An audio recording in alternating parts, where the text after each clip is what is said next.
Saludos amigos de Breaking News Beer and Coffee. Estamos una noche más, un capítulo más. ¿Qué tal? Jorge Carramos Lugo. Aquí estoy con Enrique Fernández, Arturo Ferrer.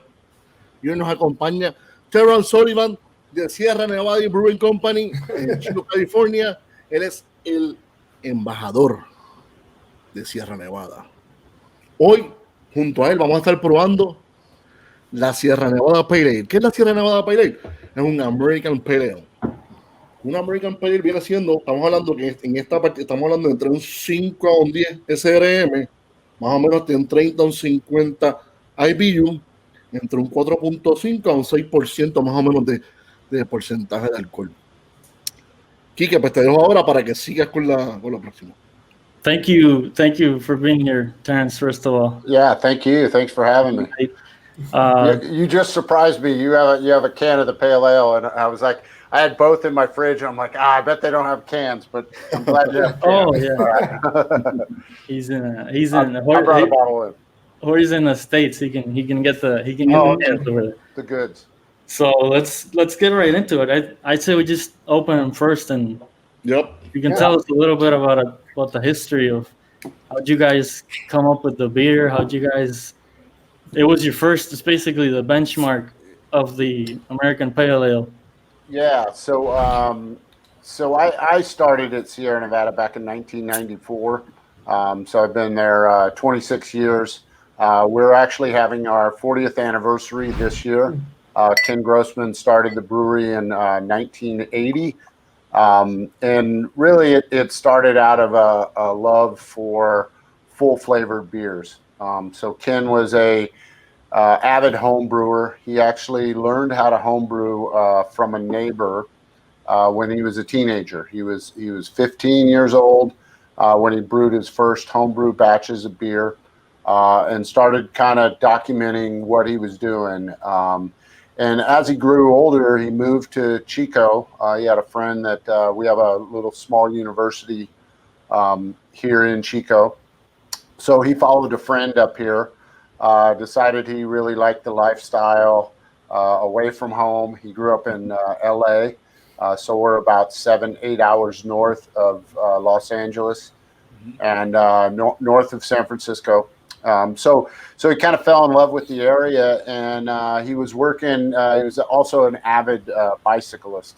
So he was a road biker, and he worked in a lot of bicycle shops and was continuing to homebrew. Then he opened up a homebrew shop in the 70s here in Chico, and mainly actually opened it just so that he could get ingredients for cost, really. And, cheaper. Yeah, and actually that's whenever he kind of really started falling in love with full flavored beers and like hoppier beers than what you could get in the U.S. at that time. There was a beer that was available called Ballantine's IPA, and so he was actually drinking that. That was from the East Coast, and that kind of gave him the idea of making pale ale and making that style of beer. He was also doing porters and stouts, and decided in 1980 he got together with a friend of his brother's who had a little bit of financial backing. They started with about $100,000 U.S. currency, and started Sierra Nevada. And the first 10 batches were all stout. So he was trying to dial in his brew house. He actually, one of the things that you don't find today in craft beer that I think is pretty amazing is, back in those days, you couldn't buy equipment to be a small brewery. So all the equipment that was being built for the brewing process was large equipment because you had Bud, Miller, and Coors, and Anchor Steam was around. But that was equipment from back in the 70s, or sorry, late 1960s and early 70s, and so you couldn't find anything that was really small. So 10-barrel systems didn't exist. So we actually built the first Sierra Nevada brewery, and it was made out of used dairy equipment. We were fortunate enough in this area where there was a lot of small dairies that were still in business, but starting to kind of go out of business. So he built the brew house. There's a local junior college down the road that actually teaches sanitary welding. That's one of the classes they have. And so he enrolled in that class just so he could use the equipment to build his brewery. Nice. So he built that. Him and Paul Camusi was his partner at the time, and they started with stout, and then made pale ale, and then pretty much just had the 3 beers: pale, porter, and stout. Eventually came out after the first year and came out with Celebration Ale. So that was our first kind of seasonal beer, and then came out with Bigfoot Barley Wine, and then Summerfest. And we still make all those beers nowadays. But really, it was all kind of a passion and a love. Ken multiple times was on the edge of closing the brewery down because he really didn't want to go to his friends for another loan.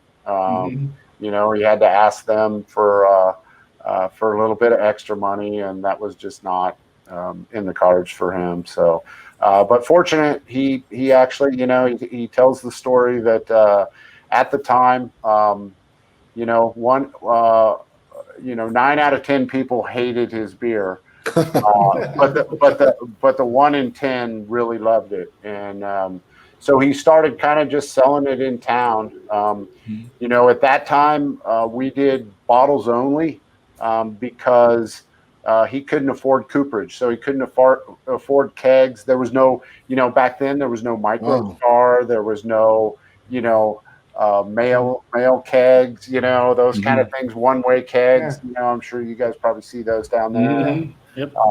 But none of that stuff existed back then, so he really had to kind of make it. And also too, he couldn't afford bottles. So at the time, I think that all of you are too young, but back in that late 70s, early 80s is about whenever recycled glass came into existence. And everybody had bar back bottles. So there were super thick bottles, a lot of the big breweries. So our first bottles were tall necks. And so Ken would actually get the bottles back from the local bar, wash them, clean them, sanitize them, and refill them. So that was truly recycling at the time. So anyways, he would do that. And then once he started distributing outside of Chico is when he had to go to more expensive recycled glass because he was starting to distribute down to San Francisco. So that was and so the brewery slowly grew over time. Gilman Way was the shop that he had, and then eventually he had to expand. He was getting maxed out on space, and so he built where the brewery is now today. And that was in 1987, broke ground, and by 1989 had purchased a brew house from Germany, went to Germany and found a 100-barrel brew house, brought it out, and then started brewing on that and putting in a restaurant and those kind of things. And back then that was our only marketing tool, was the restaurant. And that a lot of small pubs do that now. So they went from 10 barrels to 100 barrels. Pretty big jump. Wow. Yeah, and then he bought out his partner in 1998. Bought out Paul, and so it's been family owned since then. And we built a 200-barrel brew house, and now since then, 2014, we built a brewery over in North Carolina. So now we're on both coasts. So you have been there, right, Kike? Yeah, I've been there twice, and I don't know. It's not exactly Asheville, right? It's no, it's just outside. It's like right next to the Asheville airport. It's like right next to the Asheville airport, right? Yeah. It's like the first thing you see when you leave the airport. It's wonderful. Yeah, it is. I remember the first time we got there, the main gate, because you have literally the road. I think it's called Sierra Nevada Way. Yeah. Like the actual road is named for the brewery, and then it's like entering Jurassic Park. Yeah. So that gate, a little cool story of that gate. If you've heard of Ninkasi Brewery up in Oregon, they actually built that gate for Ken. Nice. So Wow. they made that gate. So And then it's pretty Cassie is cool. is that the beer goddess or? Yep. Yeah. Mhm. But it's a little brewery up in Oregon, and every one of the bolts on that gate has an employee's signature on it. Wow. So yeah, it's pretty cool. Pretty cool. So when we did beer camp, they presented that to Ken. So it's really kind That's of a great. neat story. So That building is beautiful. The brewery, and I haven't been to the California one. I'd love to go there, but the Asheville one, the North Carolina one, is like ridiculous. yes, it is. It's probably the most beautiful brewery I've ever been Yeah, to, for sure. And I'm not saying that because I work at the work. I We think have to go. We have to go. Been a lot of breweries. Yeah, I think I'd have to also put it Yeah. number 1 or number 2 Yeah, on the yeah. list because it's pretty impressive. Yeah. Yeah, so pale ale has not changed much over the years. We did a podcast about this not too long ago, and it's other than some of the ingredients you can't find, so some of the malts you can't get anymore. The varieties of malts. We used to use a dextrin malt that we don't use anymore. Now that we've gotten a little bit better at our mash tuns and more dialed in with automation and things like that, we've been able to change the grist a little bit, but still it's Cascade hops. Over the years, we've kind of played with bittering hops, different bittering hops, but pretty much all the kind of Magnum, Pearls, those kind of things, clusters, and but Cascade hops is what's featured in this beer. And I think you said it's 5.6% alcohol and 38 IBUs. So it's really held true to its actual style of what we like to say is a benchmark American style pale ale. It's probably sets the mark for it. One of the start the revolution. Yeah, absolutely. It's the definition of the style.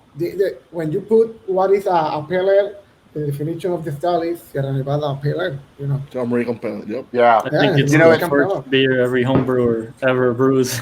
Yeah, and actually, if you have anyone out there that's probably listening, you will find our it's between a 5 and a 6 gallon recipe that you can find on our website. If you go to Pale Ale and then kind of dive down a little bit deeper, there's Ken's original recipe is on there. So nice. Yeah. I saw the other day a video that you put together your original brew house and put it on a trailer. Yep, on a trailer. Yeah. That is the original brew house. That is literally the. So he sold that to Mad River Brewing, which is up in Northern California, up on the coast. So Mad River had it for, I want to say, like over 15 years. Wow. And we actually went and picked it up a couple years ago. Wow. So I went with Ken and we picked that thing up, and he was it was a really amazing trip because it was like it was like your first car. I was going to say maybe a little much, but I was going to say it's like your kid going off to going off to the military and you getting them back. I come back alive. Come back alive. Yeah, it was pretty amazing, and it was really cool because they actually still had, I don't know if they still do, but they had his original bottling line, and he was just going through the whole thing, and just you could tell it was just like all his memories of all those, Ken spent a lot of 16-hour days in the brewery back in the early days to try to get everything going. So, but the perseverance paid. If you work so hard, the time that you put on in the effort to make a great beer, a great product, the people will enjoy it. And it's a benchmark right now in the US. I think in the whole community of craft beers. around the world, Yeah, definitely. And I think that also too is, a lot of those early pioneers, whether it was Ken or Jack McCullough or Fritz Maytag, a lot of the styles today, a lot of the styles today are really, Liberty Ale, probably the first double IPA. Ken's Celebration Ale was a little bit behind that. But if you actually look at the base of our barley wine, it's really kind of our Bigfoot barley wine in some ways, because barley wines back in those days weren't Americanized, right? They didn't have that big. They're more English style, right? Big malty and bitter. Maybe not so bitter, but definitely more on the malty side. Ours is malty, but it definitely hop wise, it invented the American style barley wine. And if you also get a chance to taste our stout, stouts became there's now an American style stout category in the GABF, and it's all due to Cascade hops and Ken's just always been fascinated by hops and still is to this day. And that's one of the funnest things I get to do with him is go up for hop selection. I didn't go last year, but every couple of years I get to go up there, and again, he's like he's a kid in a candy store. I know how it is. and he's always asking the suppliers, like, what do you got that you only got a few bales of, and they'll bring it in, and if he rubs it, he's like, I'll buy it all. I don't know what I'm going to make with it, but we'll buy it all. Worry. So, but that's where a lot of those, Citra hops, those were experimental hops when we were first playing with them. Equinaut, Idaho 7.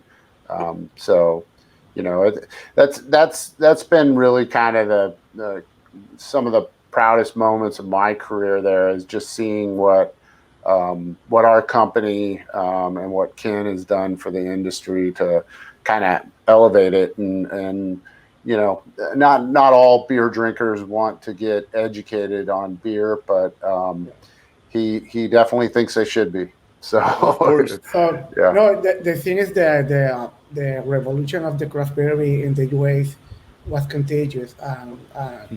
It grows from US, but it's all around the world right now. It really is. Places like Argentina, Colombia, Latin America is accepting this kind of styles, and they're making craft beers.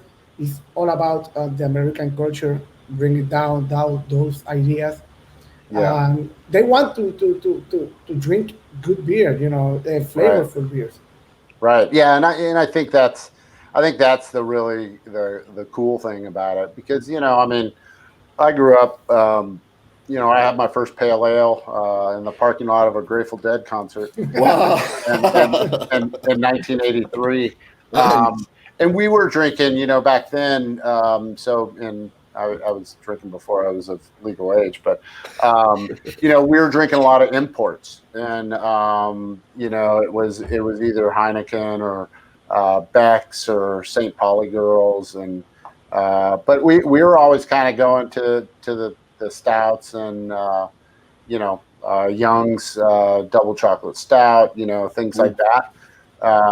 So it was natural whenever I discovered American craft beer, and I think that's really what the consumer was looking for, and it's probably the same all across the world, right? It's you were starting to see flavored waters, you were seeing soda pops that were taking on different flavors and different stuff, and so it was just natural that consumers were really looking for something beyond just fizzy yellow beer, not for the, and honestly, like I don't object to fizzy yellow beer. I enjoy it on occasion. I've been known to drink sometimes. Sometimes.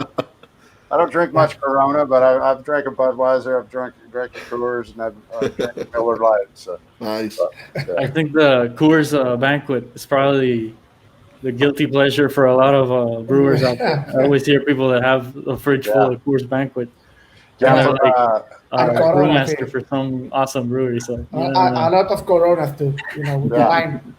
Yeah. So the first time I went to London, I was blown away of how many people, because we were going, we wanted to go into every pub and try everybody's beer and cask conditioned beer, and it was amazing how many people were drinking tall neck Budweisers, just kind of like, whoa. Yeah, kind of odd. And it was all the young generation too. Wasn't yeah, I think those imports in the UK are the best sellers from the people drink a lot of that beers and Australian beers too. These are like a fizzy water too. It's like right. Yeah. Well, what you were saying, what's going on in Latin America and South America and stuff with that revolution, you're starting to see that too with Europe, and in the UK, and we have one of our brewers. His last day is on Friday, and he took a job in Berlin, Germany, at a brewery that's doing all kind of American style craft beers. Yeah. And they're actually contract brewing for U.S. breweries, so pretty cool. So prior there we looked to Europe. Now they are looking for us to Americas, Right. Yeah, no doubt. It was, and that was really, for me, to kind of have been in this industry for 26 years. And I worked for a little small place in the Bay Area. So I've been doing this for almost 30 years, to see the changes that have happened, like even with us, you raised your can of pale ale. We have quotes of Ken saying, "I'll never put beer in a can." And there it is. Here we have it. We said we would never put fruit in beer. We put fruit in beer. That's what I say. People ask us if we'll ever do a seltzer, and I'm like, I'm not going to say no. You say, I don't know. Yeah. Since you mentioned fruit in your beers, I got to ask, doing a little bit of research, I came across an article. I believe you're the creator of the Otra Vez, the Goza, right? Yeah. So that's I think it's my top 3 or maybe my favorite beer from Sierra Nevada that we sadly don't get here anymore. But well, sadly we don't make it anymore. That was about a year ago. Right? Almost about a year ago we stopped kind of making it. It's probably. I would almost guarantee it sees a comeback at some point, whether it's same name or what. I don't know, but it was a great beer. I thought both iterations were good. The prickly pear, cactus, and then the lime blue agave. Both I thought were great beers. We actually made a barrel-aged version of it in tequila barrels. Wow. That was pretty fabulous. I got a bottle of that last time I was in North Carolina. Oh, really? All right. I tried the blue agave one, which I got to say I'd rather have the prickly pear one, but the blue agave one was really good. Yeah, it was. I bought a bottle of the tequila, and it was awesome. Yeah, it was pretty interesting, making those two beers, because we really did. We had people that just loved the prickly pear cactus one and grapefruit. And then people that really love the lime blue agave. But one of the things I do for the company now is I'm a product manager, but I do a lot of stuff with little small brands. And so that's actually what we want to do, is we want to resurrect some older heritage brands that we've made, and do small releases, 200 cases, and probably sell those on e-commerce. So sell them over the mail and sell them in our gift shop. So I know they probably wouldn't make them down to you guys, but But if you get that connection with a couple people, maybe you can get them to buy you some and send you some. This shit for sure. Yeah. So you guys have been you've been around so long in the U.S. industry. Have you ever considered doing like updated versions of your classic beers, sort of what Stone pulled with the IPA 2.0, or I don't know how I'm guessing no, but that for us, it's kind of one of those things. We're definitely, if it's not broke, don't fix it. Yeah, exactly. When you think about it, like we've come out with a couple beers. I'll look at like Torpedo, for instance. Torpedo was a brand that just saw steady growth for 10 straight years, and is now it was actually on a decline right before COVID hit, and now it's back up and it's back up pretty substantially. Pale Ale's kind of done the same. It's been kind of flat, and since COVID hit, its sales are up as well. And it's mainly, I think, because right now consumers don't have time to shop. They're not going into liquor stores, and they're not going into grocery stores and looking at labels and reading stuff. They're just grabbing what they know they can trust, and they're going home, So that's been fortunate for us, but we've never been, the ones to kind of tweak recipes. I will say some of our newer beers, like we came out with a tropical Torpedo, so kind of based off of Torpedo, and kind of more tropical notes to it. We revamped that recipe a little bit and gave it a facelift, put some more kind of bright and shiny colors on the can, orange and yellow, so it maybe pop a little bit more. That's kind of the stuff that we feel comfortable with. But I would say any of our kind of original recipes we're not going to mess with too much. Here on the can, also in the bottle said can condition and bottle condition. Can you explain a little bit of this? Yeah, great question. So and this goes way back. This goes back when Ken had his first bottling line. So this is in 1980. He couldn't afford, again, they didn't make little small equipment for brewers back then. They didn't have Maheen fillers and all that kind of stuff.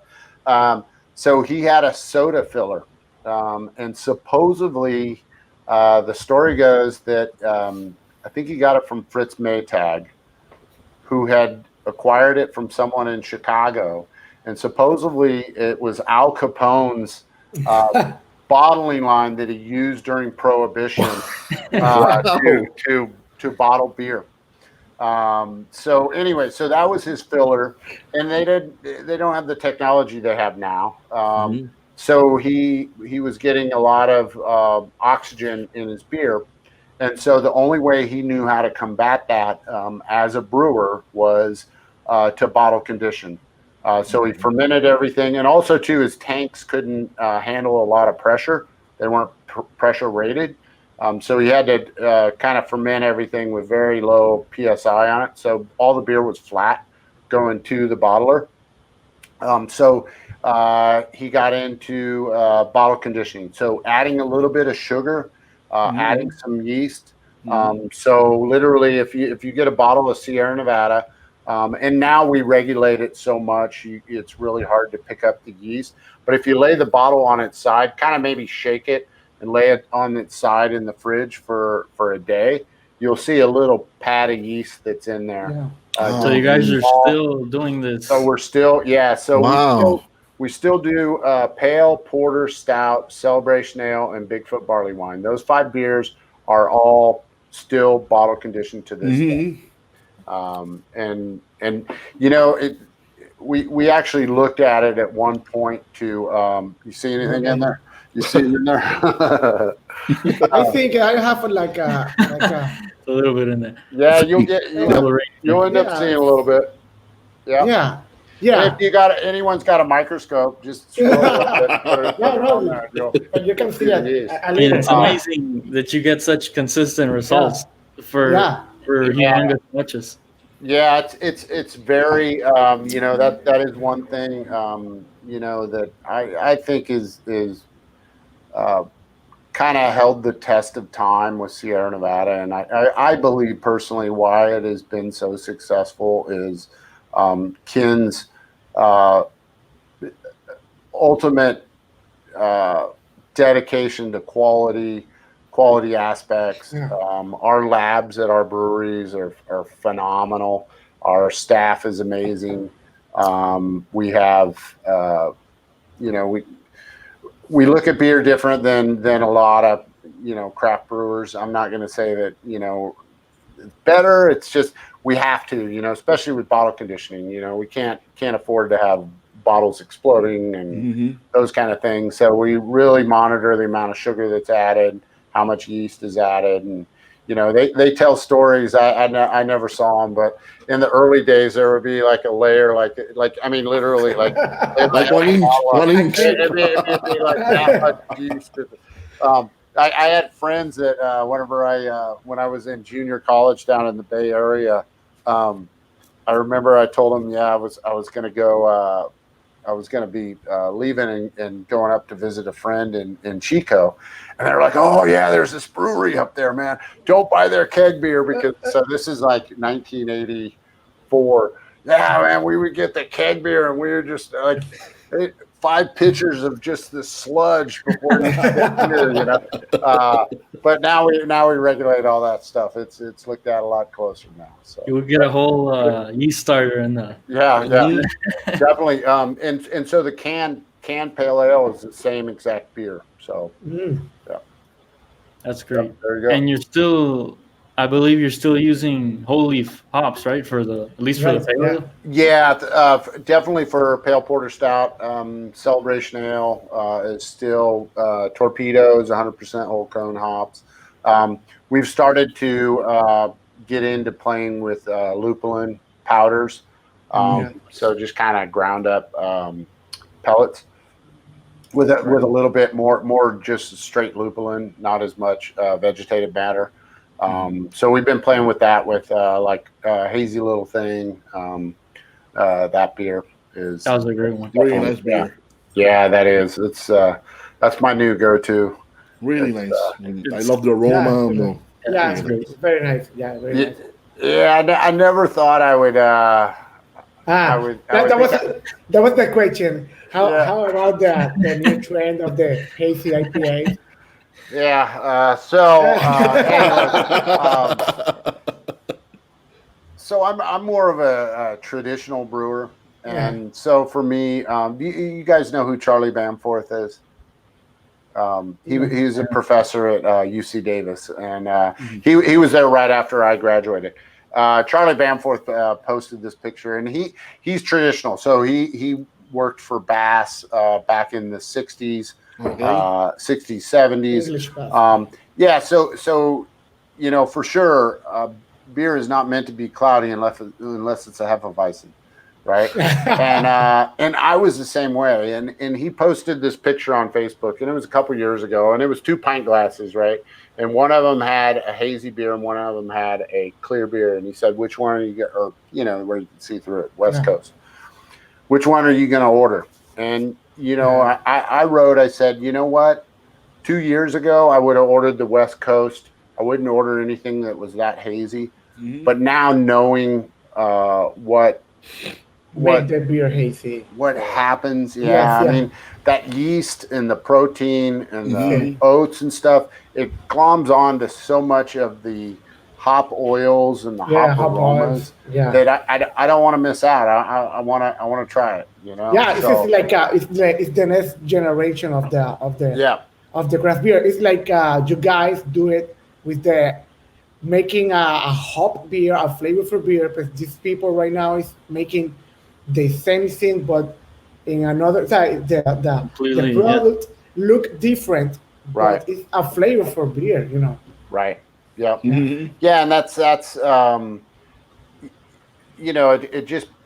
again, it packs so much flavor, and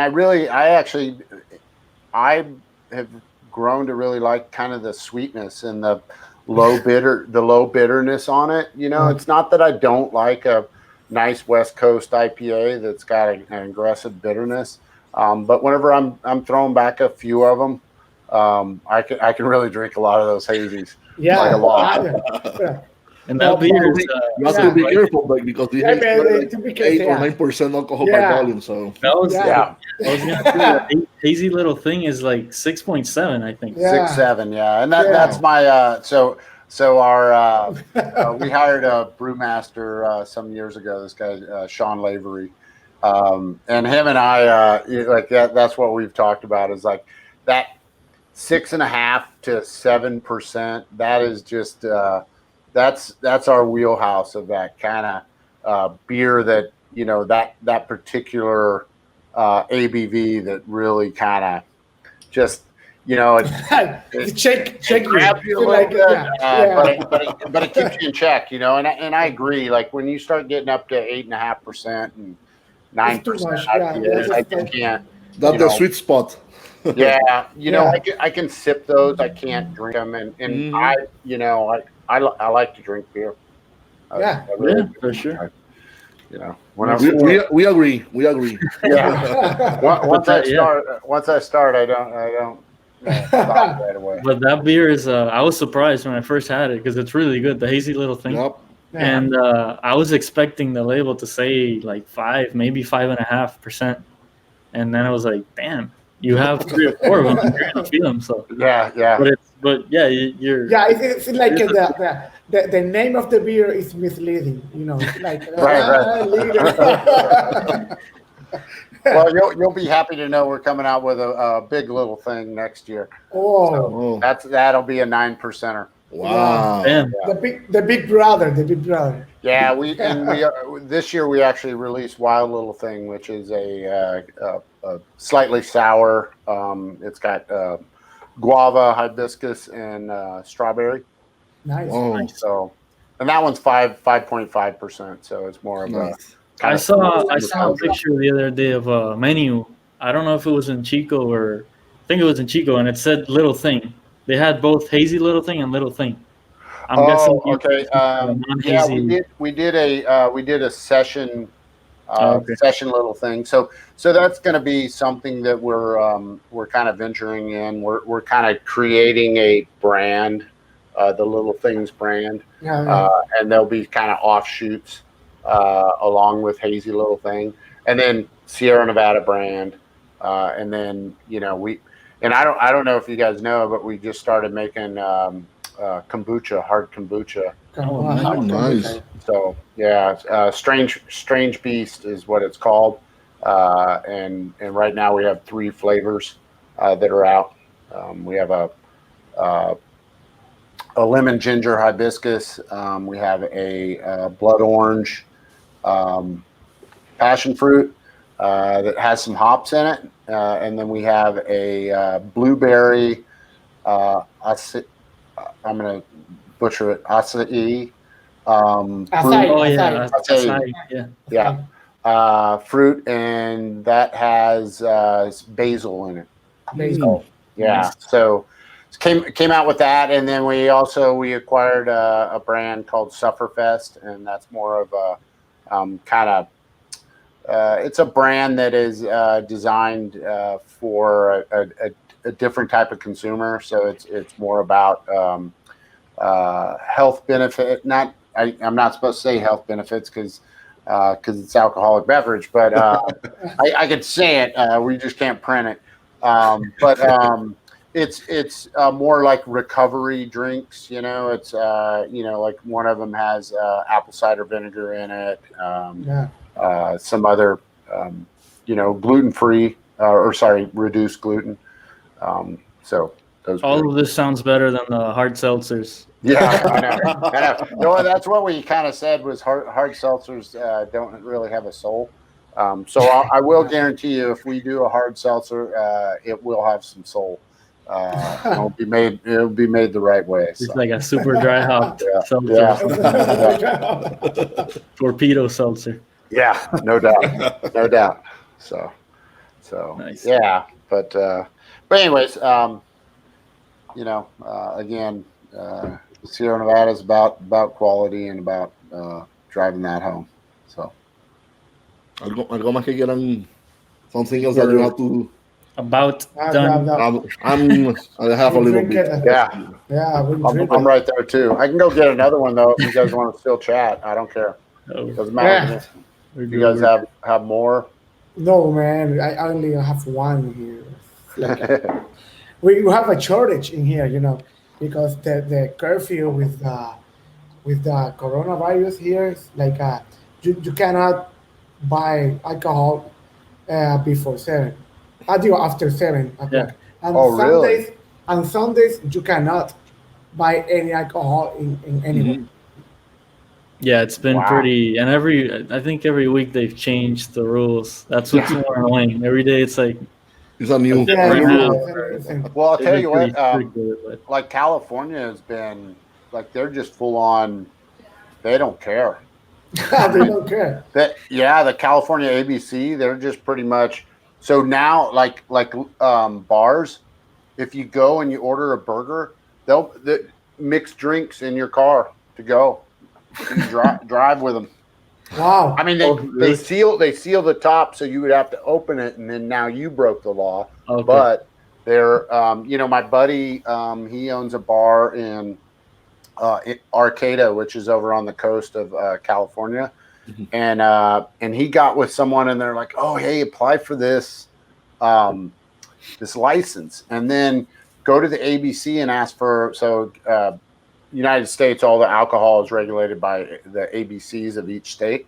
It's called the Alcohol Bureau Control or something.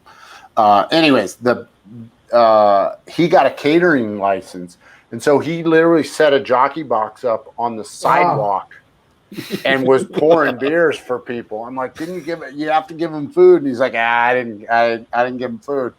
And and there's bars that are doing because you're supposed to do food, and so they'll put for a nickel you can buy a cheese puff. So you buy one cheese puff, and then you can order as many beers as you want. The greatest loophole ever. Yeah. What the hell are we doing in Puerto Rico? Yeah. You have to buy some Doritos and some Cheetos. Kike owns a bar here in Puerto Rico, and he has to shut down because they say if you sell more alcohol than food, you have to shut down. At first we were completely shut down. Then we were able to open. We've been able to open recently. Now it's like getting to a point where it's like, it's sort of like you're saying, everybody's looking for the gray area. Because it's like, it's either the economy goes to hell or, and we're all being very responsible and trying. Nobody wants to get sick, and nobody wants to get anybody sick. But it's it's been kind of tough with the up and down. But yeah. What do you think about the industry for all of this happening of the COVID? I know it has how to do you see change. it? The method of selling, I don't know. Honestly, it's sad because I have a feeling that even after all this, hopefully, I don't know. Some people say 6 months, some people say a year before we're semi-normal. I just don't think people are going to be as inclined to.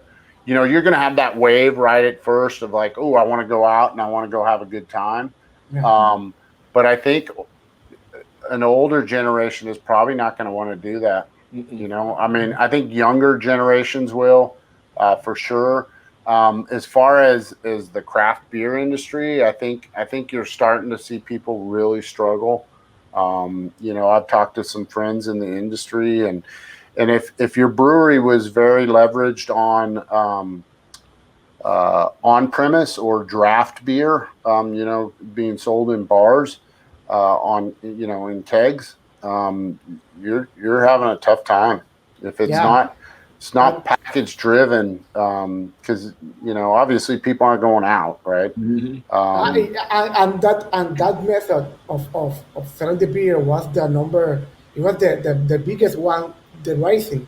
On premise, the people go to the bar and drink in the bar, and they go with a crowd. It was it's part of the atmosphere you're looking for in the craft beer industry, at least. Yeah. But what we've seen here in Puerto Rico, I'm sure in the States as well, but it was already a bigger thing over there, is the growler and crowler thing.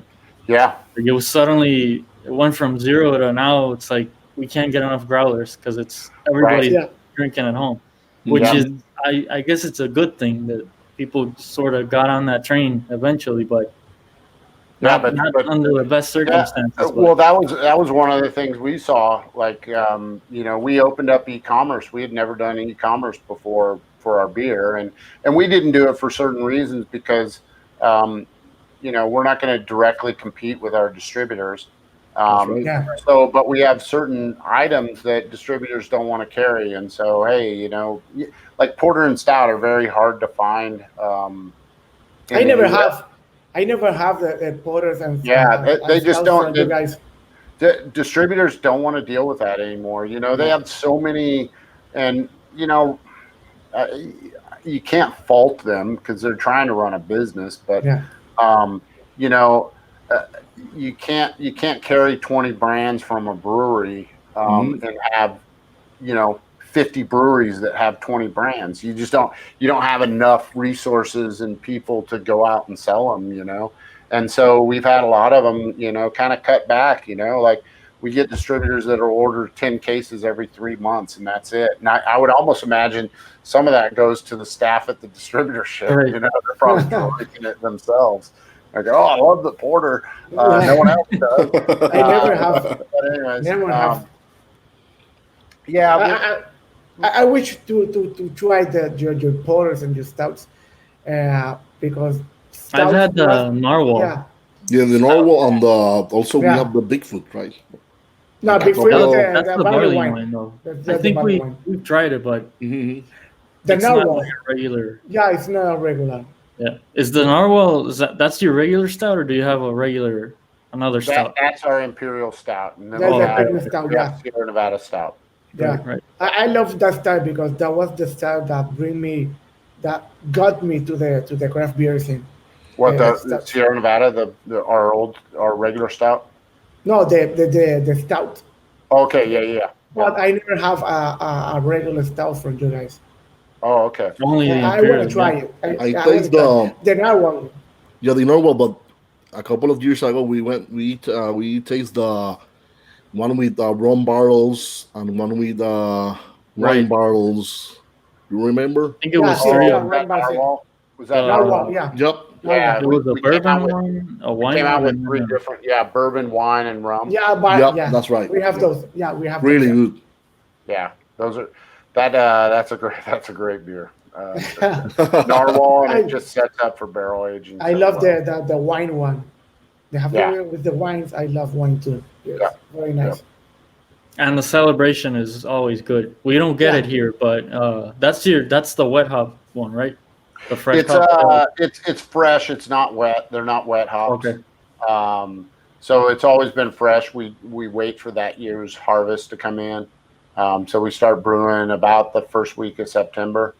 And yeah, that's probably, if you were to ask what my favorite Sierra Nevada beer is, it's Celebration Ale. Celebration. And it's mainly, it's not pale ale and hazy is what I drink all the time, but there's just something about Celebration Ale, especially if you've gone and picked out the hops and you're anticipating coming to the brewery. And when I was a brewer for Sierra Nevada, that was the time. That was the shit. We're looking forward to that. Oh man, it was like you cherished brewing those batches. You cherished caring for it in the cellar, and it went through bottle conditioning. So when it got packaged, it wasn't ready to drink yet. You had to wait 14 more days, and so when that beer came out, it was just, and it still is to this day. It's like I can't wait to get that first pint in the pub. Makes you feel like a home brewer again. Yeah. Absolutely. That's what it sounds Absolutely.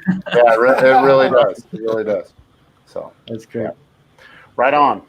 Terence, We're one ready to- last question. One last question. Do it. Go for it. What beer changed your way to think?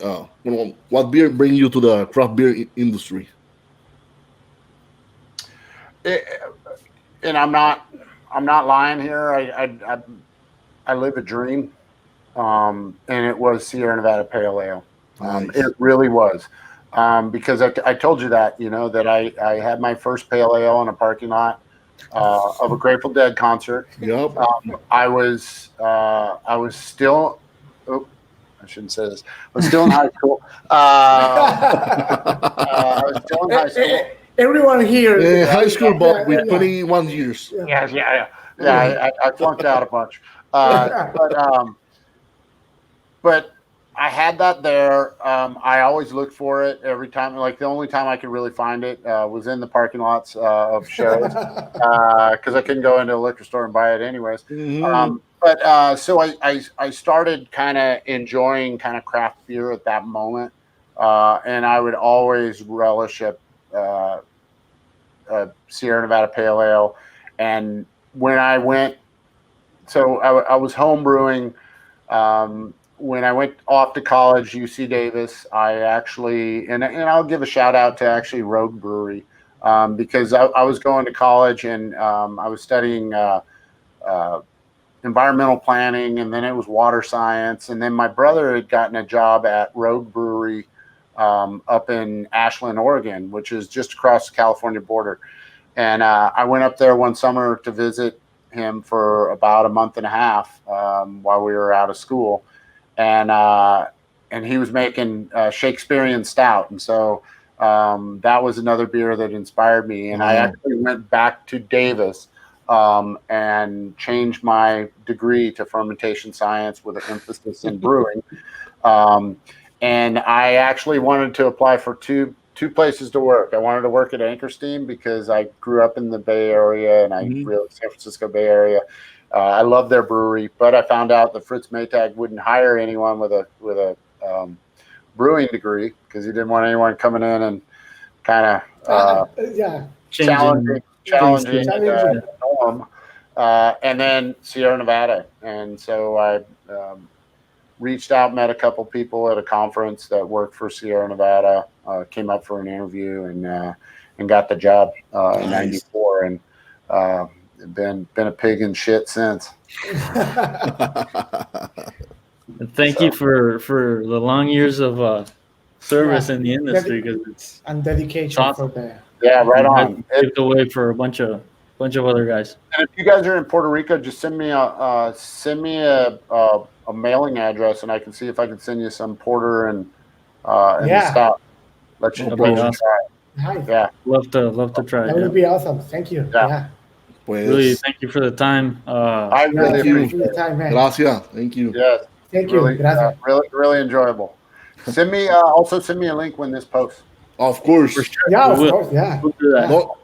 So, bueno, algo más que quieran añadir? Something else you want to? We're good. No, We're good. We're good, man. Pues amigos, será hasta la próxima en Breaking News Beer and Coffee. Salud y pesetas. Y se me acabó la cerveza. Thank you.